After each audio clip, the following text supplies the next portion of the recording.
Okay, I think we can get started. Bob, you may not have heard me say hello to you. Bob in Scottsdale. Glad to see you so soon. Recently led a retreat down there. Enjoyed myself immensely.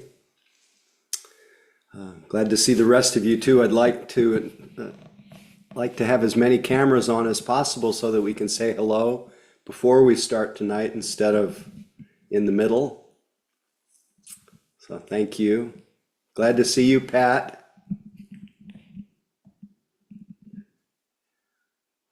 Jim Forbes, glad you're back with us. Haven't seen you in a while.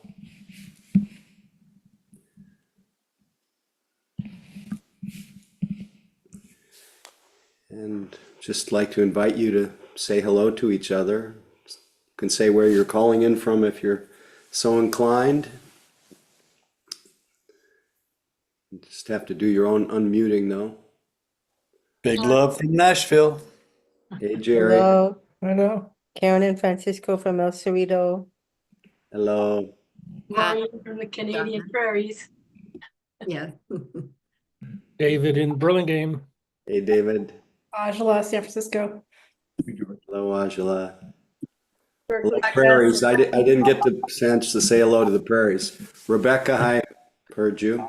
Dog Patch, San Francisco. Hello, Dog Patch. Great neighborhood. Berkeley, California. Hello, Berkeley. Cecilia from Scottsdale. Hi, Howie. Oh, glad to have you with us, Cecilia. Thank you. Loved your presence on the retreat. Thank you. Noemi. John. Noemi from the mission. Hello, Noemi. John in Boulder. Hey, John. Glad you're with us.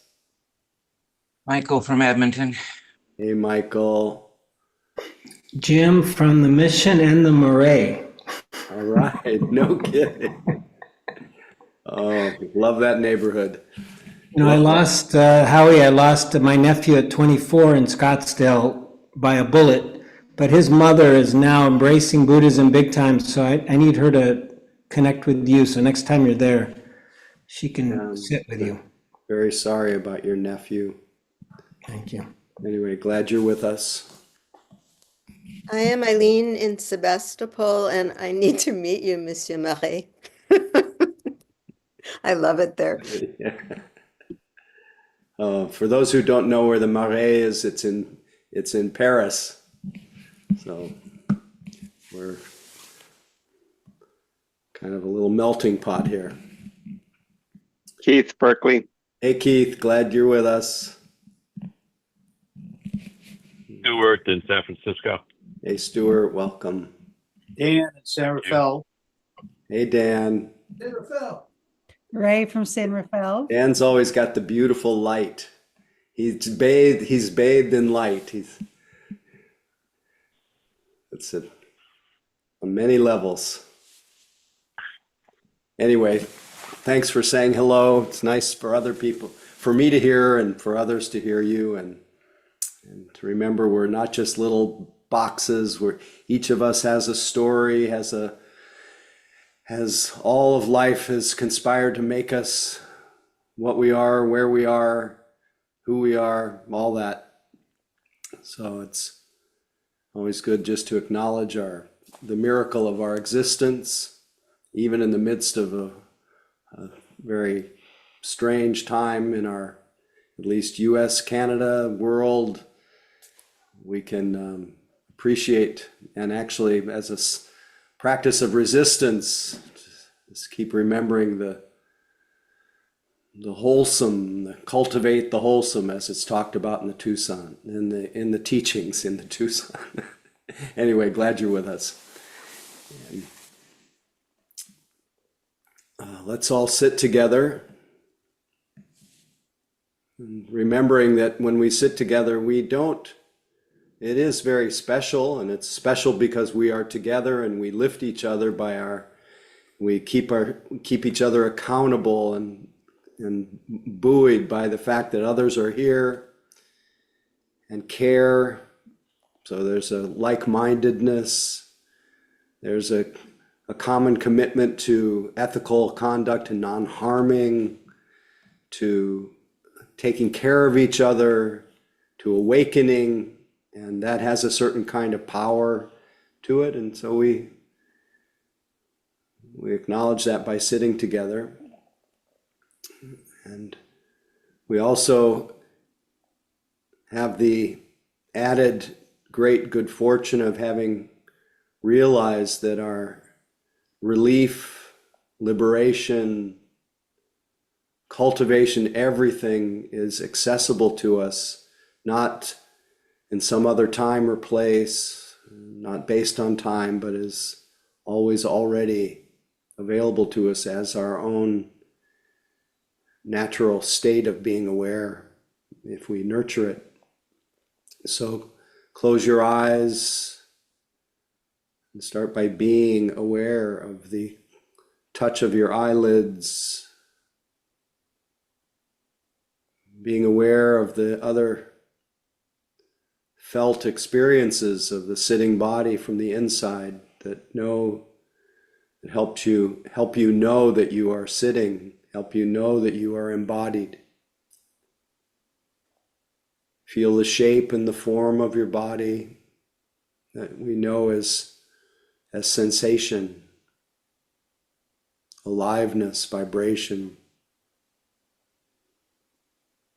And we know that we are supported by the earth element, feeling the heaviness or the hardness, wherever the contact points. We know that we are experiencing the cohesion of water by the fact that we feel solidity.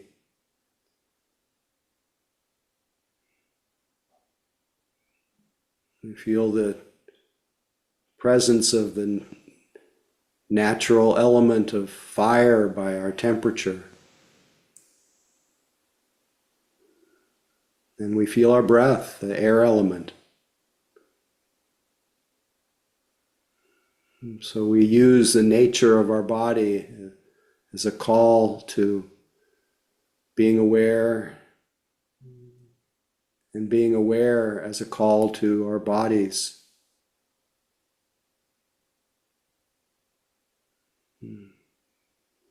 Knowing that if our mind or our attention is in the same place as our body, there is a calming and a settling that happens without trying to settle, without trying to calm.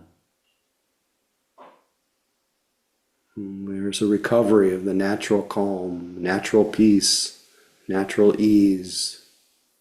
That is the natural peace and ease of our nature.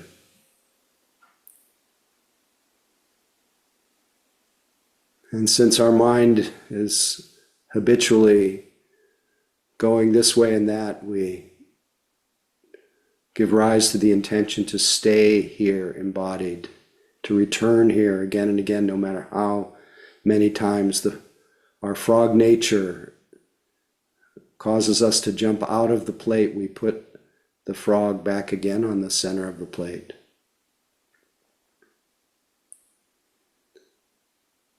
And we let our attention really enjoy the body's experience of breathing.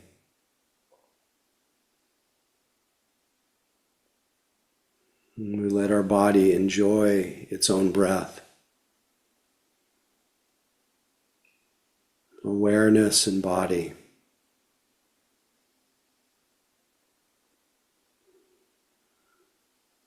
Sitting, breathing.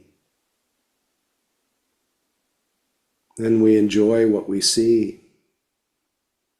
Maybe thoughts and images that float through our mind like clouds. And sounds that rise and fade. Moods and emotions that rise and change like weather. Sensations that flicker like stars in the sky. We just let it all remind us of our love of being aware and awake to the simple reality of the present moment.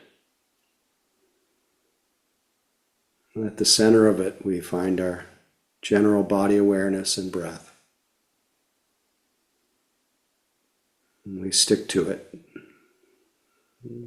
without strain, without tension. Intimately feel this breath, this moment, this body.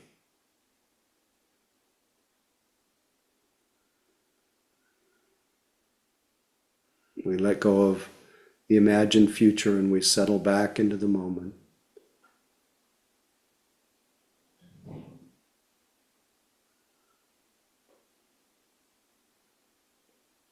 Let go of the past, remembering it has passed. There's just this.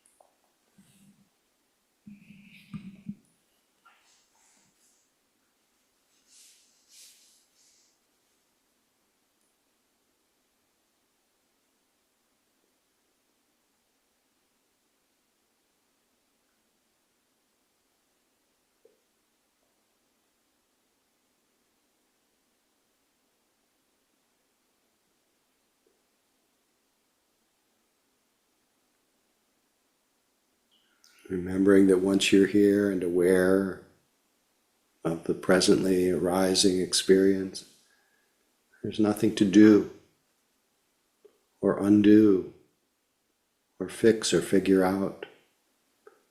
No problem to solve, just being aware and noticing how things behave, what happens naturally.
No matter how many times you realize you've been lost in thought, this is just mindfulness at its best, waking us up.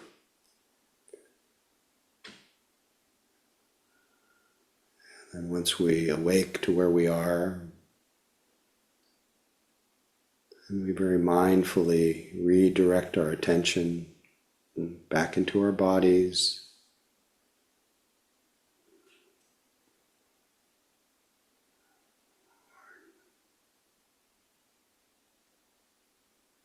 And just rest in this experience of sitting and breathing, or noticing whatever is predominant in this moment. State of your body, state of your heart, state of your mind. Everything welcome in this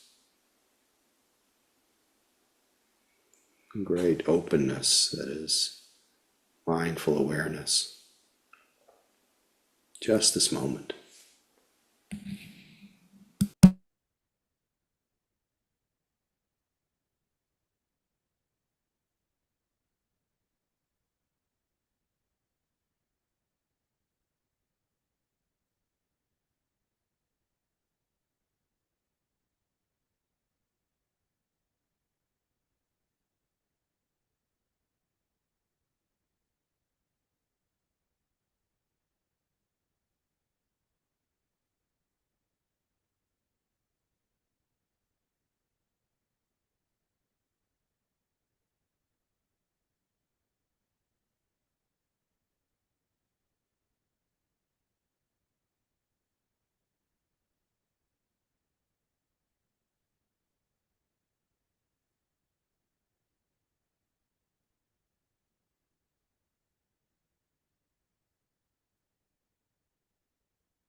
Making room or space for each experience equally.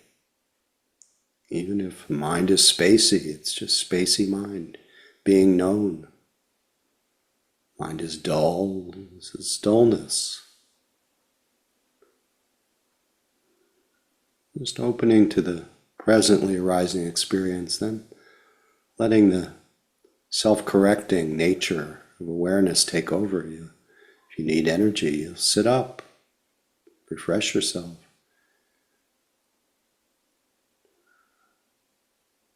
If you're straining, relax.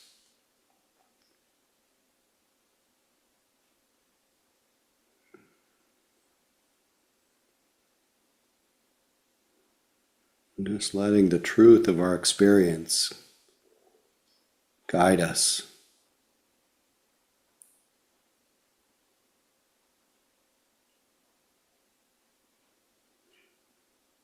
Just this moment, just this breath, or whatever is being noticed.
since we are practicing equal opportunity, mindful attention, you may even include the desire for the bell to ring, and feeling that.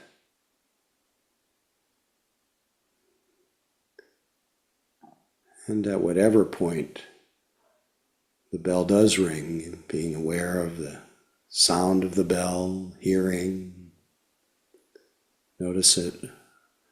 Notice its arising and fading. Noticing the impulse to open the eyes, opening the eyes. Noticing the arising of seeing or outer sight. Impulse to make other movements. So that everything is included. The practice continues continuously. Just this moment.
Real pleasure to sit with you tonight.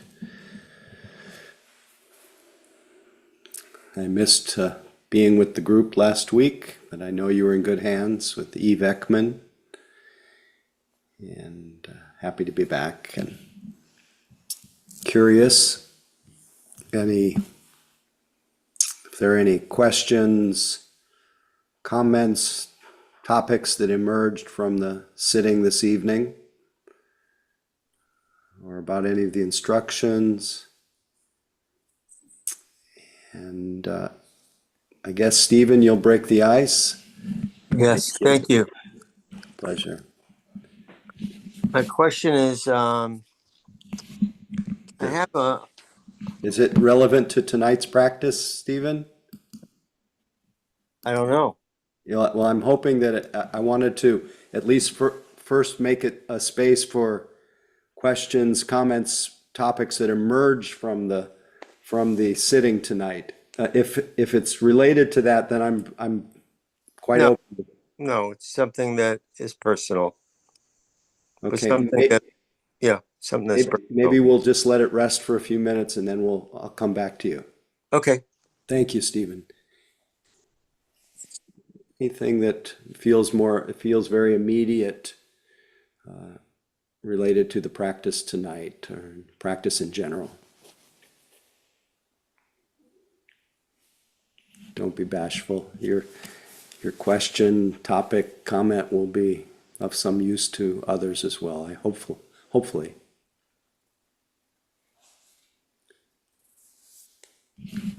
Catherine, welcome. Hello. Hi, everyone. My name is Catherine, not Mission Dharma. Your volume is kind of low, Catherine. Oh, okay. Hang on. Let me fix that. If anyone else has a question, take them first while I get this figured out. I can hear you. It's just not that easy. Yeah, I need to turn it up. Sorry. I've got to go into my system settings, so it's going to take a second.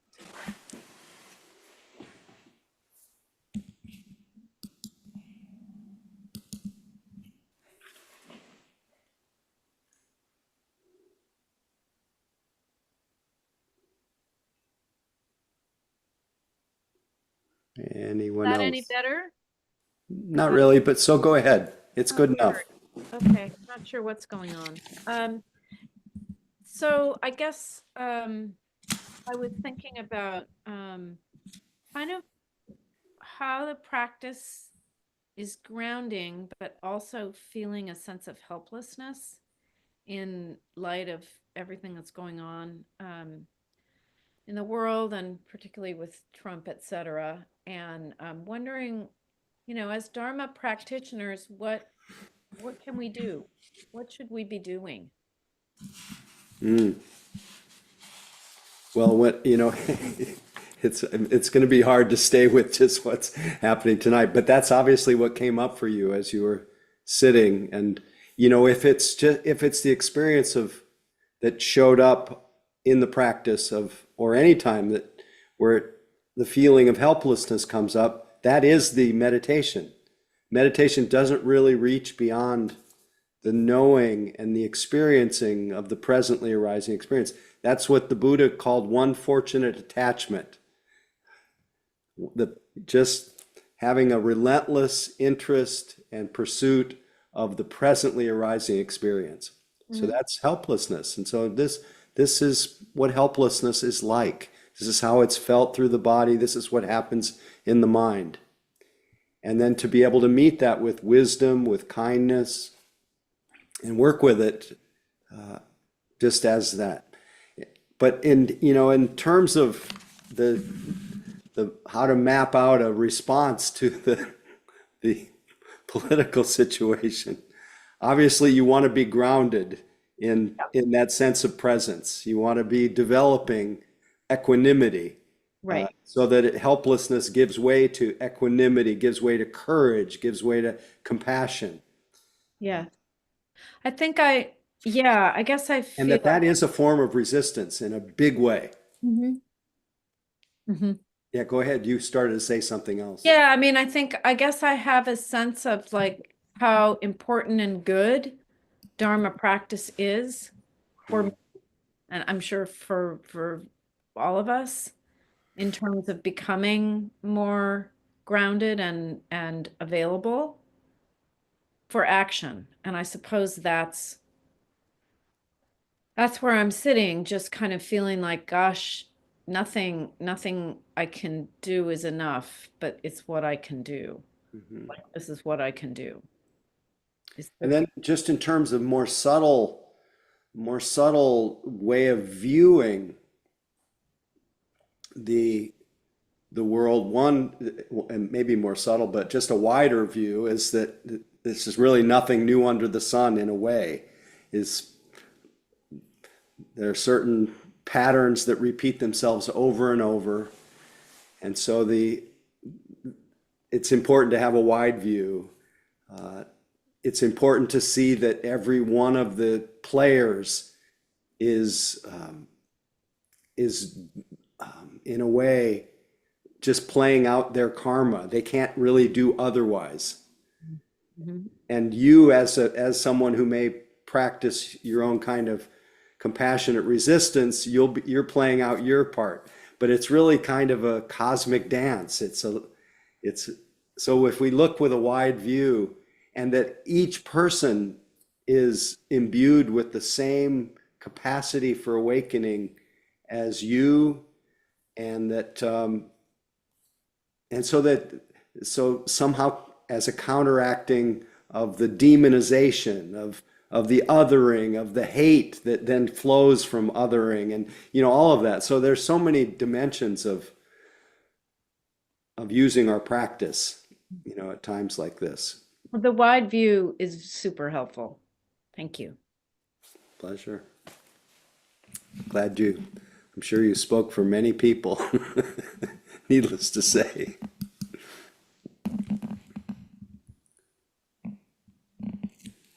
Any other?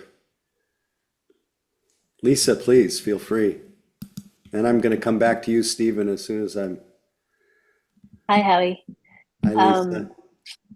Yeah, when I was sitting in practice, I was sitting outside on my deck, and I was listening to all the wonderful sounds and looking out at the garden. And Yeah. one thing, and noticing how beautiful it was. It is outside, which was nice. But I also had this very strong feeling of attachment to my home and my space. It's like and that comes up a lot, like just in life, like how attached I notice I am to even thinking about losing my home. I'm feeling very, very grateful for what I have. But I just wanted your advice on how to work with that attachment and fear and what I presume is greed in the mind in some ways. Well, it would be easy to think I would say, oh, that's bad. Attachment is bad. It causes stress, this and that. But really, it's the same answer. It's the same response from the practice as with Catherine. It's notice what attachment is like. The teachings don't say don't be attached. They say study what it's like to be attached. Study clinging in the heart and mind. Notice what the effect is. And if it burns or if it causes stress, then quite naturally our wisdom, our intuitive wisdom will say, lighten up a little bit, let go. Or something in us will remind ourselves of impermanence. But not to impose somehow, I'm not going to be attached to things, to have an idea about that. Not that you do. I'm just saying that somehow we can make it into a personal failure of some sort when it's really just attachment in the mind. And it's to be noticed and experienced and to see for ourselves, does this bring stress, or is it just attachment is a changing condition? The beauty is that it's being noticed. And as it's something that's noticed, it changes. So, on one hand, of course, it's we have to learn to let go. Life will force us to do that. you will have to leave your home someday. In the meantime, enjoy it. I think we should all savor our good fortune wherever we find it, and not to, avoid it just because it's because we've imposed a view that attachment is bad. I like the teaching from Suzuki Roshi, who said, renunciation is not giving up the things of this world, but an understanding that they go away. And just letting our understanding grow. And, or as William Blake said, I'll use the gender neutral, they who bind to themselves a joy does the winged life destroy, but they who kiss the joy as it flies live in eternity's sunrise. So you kiss, you feel the joy and you kiss it goodbye. Anyway, so I'm glad that you're experiencing joy. We need a little bit more of it, more delight. That's resistance in a way. It's to the easily adopted view that the sky is falling. As long as we can still hear the birds and love each other and all that, then the demons of the world have not won. Stephen, your turn. I don't think this is, can you hear me? Yes, I can hear you perfectly. Okay, I don't think this is going to be that different than the other two questions, quite honestly. It definitely has to do with my attachment to my nephew, whose son just turned 18 today, and I never really got to know him. Maybe I spent 3 hours talking in the whole 18 years. And before I got married, I was very close to my nephew. But after he got married, he's pretty much cut me off. I don't know if it was intentional, but I think I need to change my point of view and I'm thinking of sending him quite a bit of money for his son's college, but he really has not really responded very well to me over many, many years now. And he always claimed he was too busy, being a principal, but it wasn't like that before. And I think I have to change, change my point of view with that. Yeah, but first and foremost, you have to feel the sense of loss or hurt or uncertainty. Whatever it is, you take in your present experience with kindness and attention, and then I think that maybe you have already, and that's causing you to make that decision to change your view. But don't impose that on yourself. Just let it emerge from addressing the feelings that you have with kindness. And generally getting your attention off of, it's all speculation why people do what they do. That's something we can't really figure out. We can only, unless you have an ongoing relationship with it that makes it possible to actually speak to them, and it's harmonious, etc., and you can get more insight. But otherwise, you have to just attend to your own hurt or uncertainty, and then or attachment to your views, whatever that might be, and this is what this is like, and can I meet it with kindness? It's painful. Yeah. And I feel the pain of it. I mean, everybody else has pain for different things, but this little thing is not so little. It's a heartache. Not that little, but it's a heartache. But I think, like I said, I think I have to look at the attachment of it and put that into my meditation or something, because I'm always attached to thinking that I can work it out, and it doesn't. I don't think I can. Yeah, so maybe some equanimity practice. I care about you, but I can't. I can't control the situation. I care about it. And I'm angry. Mm. And I'm very angry too. So then you can, so just to take that in and meet yourself with kindness. Yeah, take that in. This is what Thank anger feels like. And then if you, at some point, if you can, to just wish your nephew well, your grandnephew well, or your nephew's son well. Just keep wishing them well in your spare moments when you have a little space for that. Anyway, good Thank you. luck, Stephen. Sorry for the heartache. Heartache definitely goes around because we're human. We're all doing self-protective things, and there's often fallout. Someone will not feel loved. Someone will be, sometimes we'll cause harm with our words, our thoughts, our actions. And it's all forgivable. And let's all forgive everybody tonight to the best we can. It's kind of amazing when you try to figure it out. Yeah, oh yeah. That's humans aren't so good at that. They know how to build rocket ships, but they don't know how to be emotionally intelligent by figuring things out.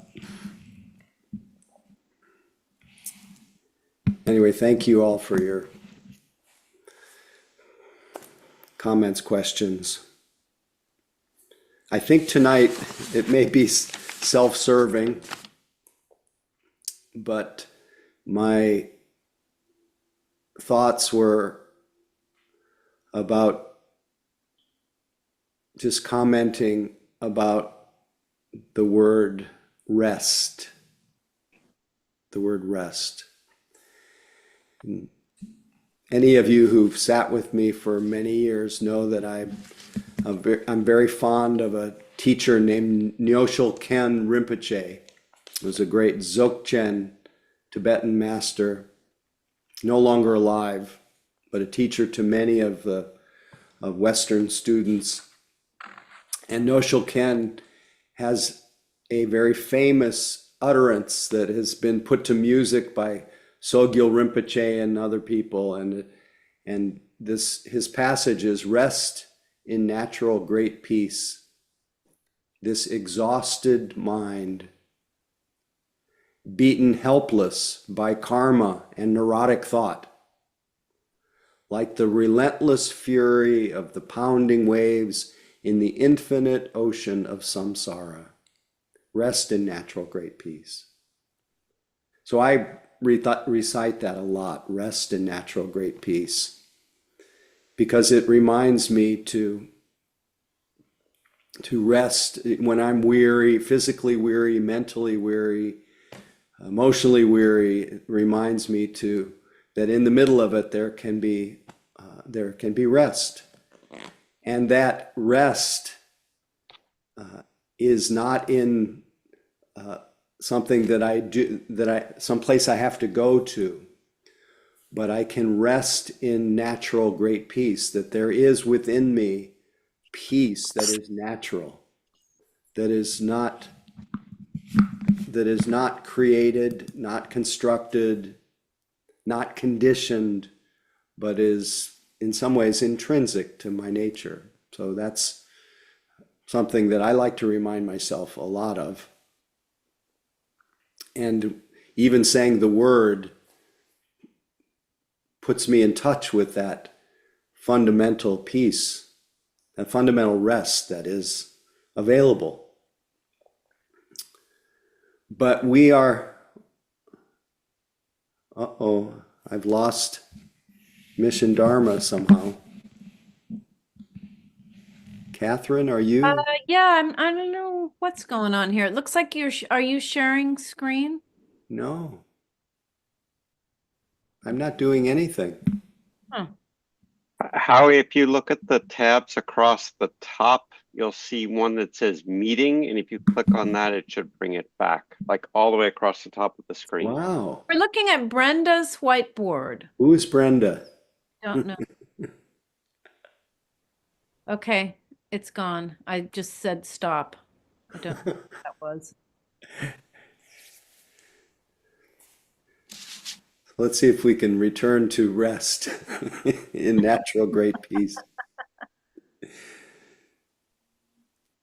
Well, I would say this topic is useful because we have certain systemic cultural patterns or world patterns where people often associate their worth, their value, their whole identity with being busy.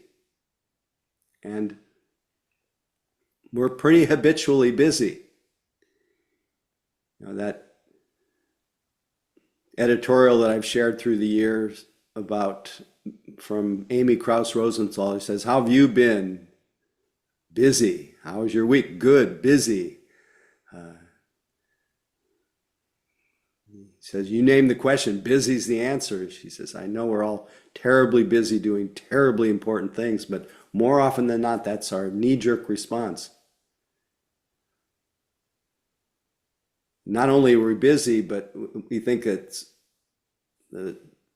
busy is all that we are, all that we do, and you therefore should think well of me because I'm so busy."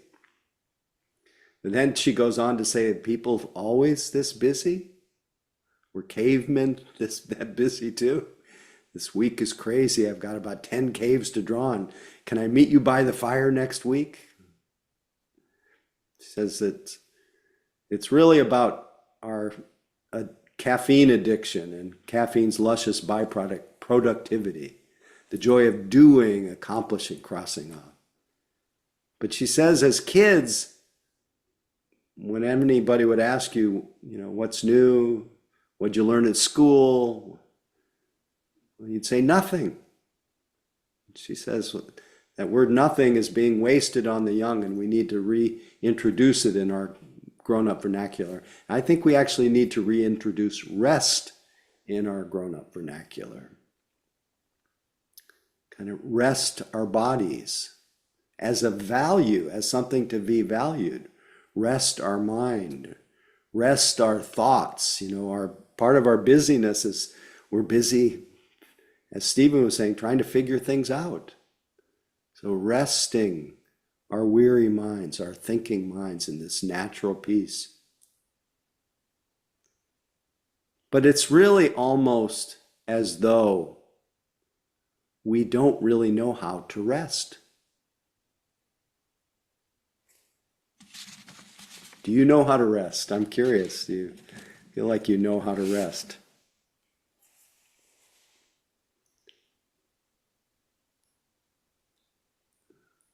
So if we know how to rest, then we need to rest.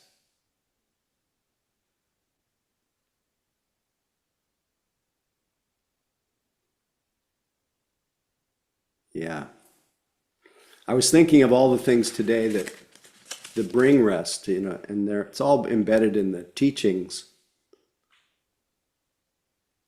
The byproduct is rest. It's not the actual just resting, except for the practice of mindful attention. That's resting. It's resting the interfering, the judgmental mind, the analytical mind. It's resting the reactive mind. It's resting the contentious mind. It's resting just every moment of mindful attention is a kind of rest. But rest is something that as a byproduct comes from, even though we talked about not imposing this notion of letting go or non-clinging, but rest comes from letting go. But the rest of letting go comes from wisdom, comes from the wisdom that we discover from our own experience that holding on is bringing stress. And that causes us to let go. And with letting go a little bit, we get a little rest. And if we let go a lot, we get a lot of rest. If we let go completely, we get complete rest and freedom. But mostly the rest comes from resting our reactive mind, our contentious mind. And yet we can't just get rid of our contentious mind. We have to notice our contentious mind. And we have to act in ways that are in behalf of conditioning our mind to be less contentious. And the number one antidote for a non-contentious mind is loving kindness, is inclining our thoughts, our words, our actions toward acts of kindness, words of kindness, thoughts of kindness, taking every opportunity. So that foundation of our practice of loving kindness, the fruit of our practice being love, which has a quality of restfulness in it. It's not agitated. Another thing that brings rest is a mind that is not restless, agitated, guilt-ridden from acting unethically. So you keep your mind pretty much clear of the reverberations of lying, stealing, cheating, clouding your perception with intoxicant, you're going to have a lot more rest. And so wherever we can clean up our act is going to bring more rest. But it requires the next step from just knowing that we need rest. It's actually to take, in a way, take action. It's volitional. Take the action of settling back or leaning back. Like in every conversation that you're having with somebody, there's a tendency to jump into be anticipating what your next words will be.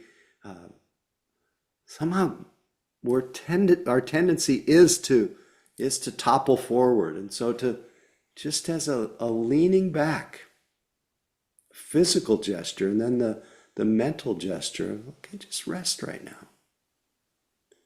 Rest in natural great peace.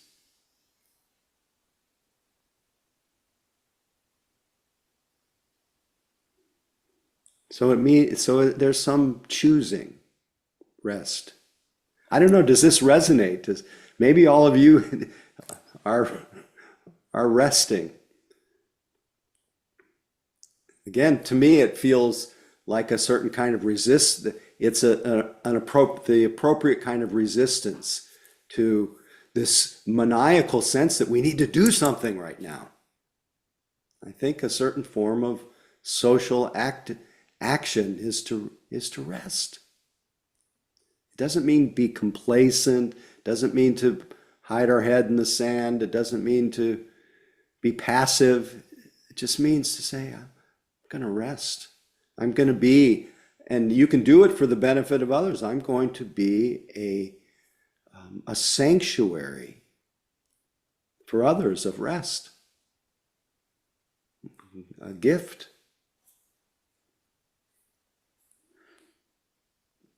A sanctuary of resilience. Our own rest is a certain kind of resilience. Our own rest is like a momentary reset. That reminder that that every moment is in a way outside of time, and we can begin again. It's open. I think in the last few weeks I've talked about emptiness as really a field of creative possibility. It's not this kind of void nothing. It's a womb of possibility. And so every moment of rest is kind of a reset, a begin again.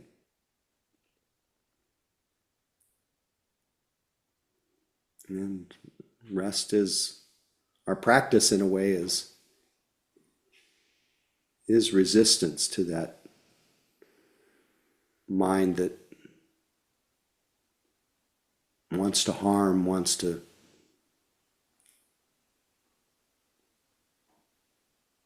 and it just clarifies what's the state of our heart. If I rest for a moment, I rest in natural great peace, then there's awareness. And then with awareness, there's the seeing of what the state of my heart is. And then if I see the state of my heart, and it's really, as Stephen says, if I'm angry, and then I act from that, I'm not going to do much good action from that. But if I nurture that, if I feel that anger and I meet it with some kindness, then it frees me up maybe to, doesn't mean I'm not angry a lot. Yeah, but I try not to act out. And I think the difference is that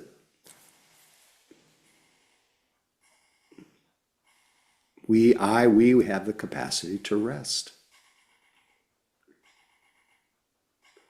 But learning how to rest our bodies. I know many people have sleep issues, have a hard time falling asleep or staying asleep.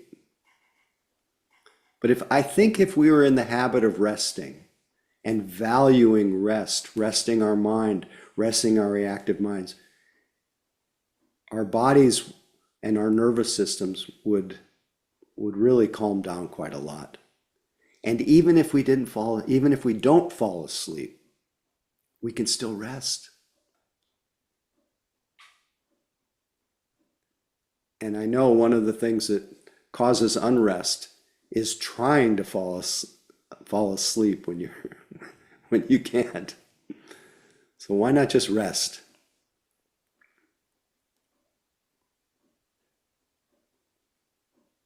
Just practice, lean back, settle, as Joseph Goldstein would put it, settle back into the moment.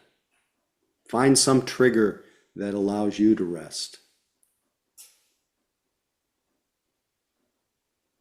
Just bringing that word back into our vocabulary as a practice of not just resting, but also as a practice of activism and resistance and resilience and all the other benefits, softness that come, that our hearts get a little more tender, our mind is a little less reactive. So may we all be a little more restful. Any comments, questions about it? Any of this rest? Love to hear any wisdom about it. If anyone is inclined at this point. Keith, please feel free. So what I'm hearing is if I try to, so I have a question. So let me say my question and then what I'm hearing, but I'm not sure how to connect the two.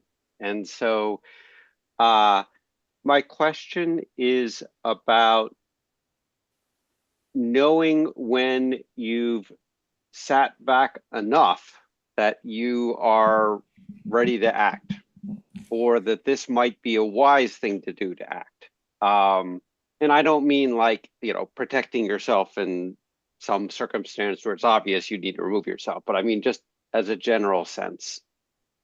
Because what I'm hearing is that if you can take that step back, you can be more connected to or more aware of the softness and kindness inside, and out of that better actions will come. But I'm a little that balance. Well, I will refer right now, as I have many times, to the Tibetan tradition where they talk about the miraculous divine essence of our nature. which they say that it's at the essence of our nature is empty. It's open. Okay. And it's the essence is empty and open. The nature is clarity, is cognizance, awareness, in other words. That's awareness, and that we're conscious. That is divine. That's miraculous. It's unique. And if anybody that takes it for granted is missing the divine that is in us as us, it's amazing. But they don't stop with the essence, empty, nature, clarity, or cognizance. The third part is that its expression is unconfined capacity. And what I take from that is what's called unconfined capacity is not only that tenderness of heart that comes when we are open and aware, but also intelligence and intuition. That if we really are in the habit of resting, just using tonight's word, then intuitively we know. You know, somebody asked me a question about they were worried that they were feeling a lot more equanimity, a lot more balance, a lot more peace, but they were worried that peace they weren't sure whether it was indifference or equanimity. Indifference is considered the near enemy of equanimity and disguises itself as equanimity. But a yogi who's practicing would not have that question. That's more of a cerebral question for somebody who's actually not. No, they might have the question just because the habitual mind that has doubt. But if a person's really practicing, they will know if they're experiencing indifference. They'll know if it's equanimity, if it's balance, and so I think we know when it's time to act or not. Okay. So that's part of our nature. Okay. Thank you. Yeah. So it takes learning how to trust awareness. Trust yourself, trust awareness. You can describe it in any number of ways. Thanks for the question.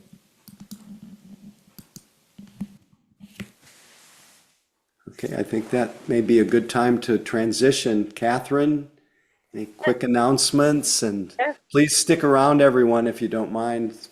We have a few special events coming up. Yes, I'll do them in order of appearance. So June 21st, they're all in the chat, by the way, but June 21st at Golden Gate Park, Lindley Meadow, there's an SF Insight Meditation Sangha gathering for a day of community and fun in the park. That's all the Sanghas. That's what that means. SF Insight Meditation Community. That means all the Sanghas. That means San Francisco Insight, Mission Dharma, Upper Market Dharma, all the groups. And then you can bring friends and family as well. So anybody's welcome. Nice. It'll be nice to get Sangha together on the 21st. Go ahead, Catherine. Sorry. Yeah, no, that's great. No, I appreciate that. And if you're interested in helping, please email the Sangha, sfmissiondharma@gmail.com. And this is all in the weekly newsletter and on the website as well, I'm assuming. June 28th, there's an in-person half-day retreat with Howie, and we will stay tuned for details on time and place. It'll be 9 to 1 at San Francisco Dharma Collective on Mission and not Mission, on It's 24th in Alabama. 24th in Alabama.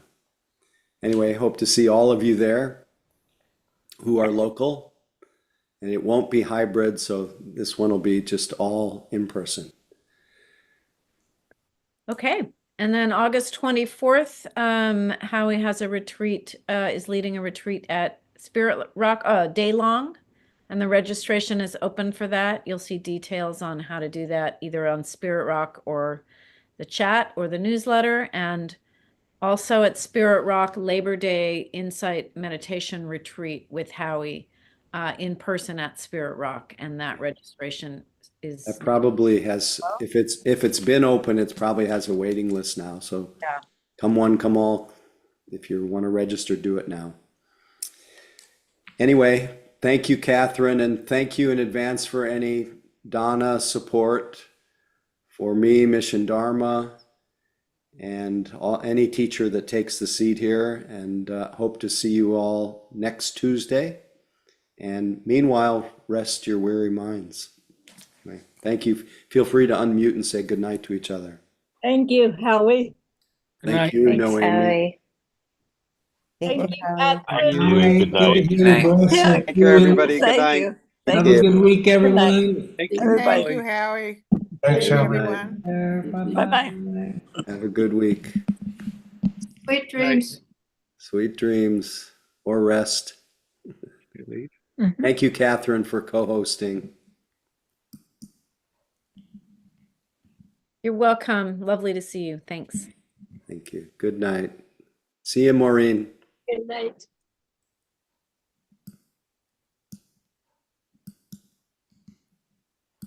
See you, Bob.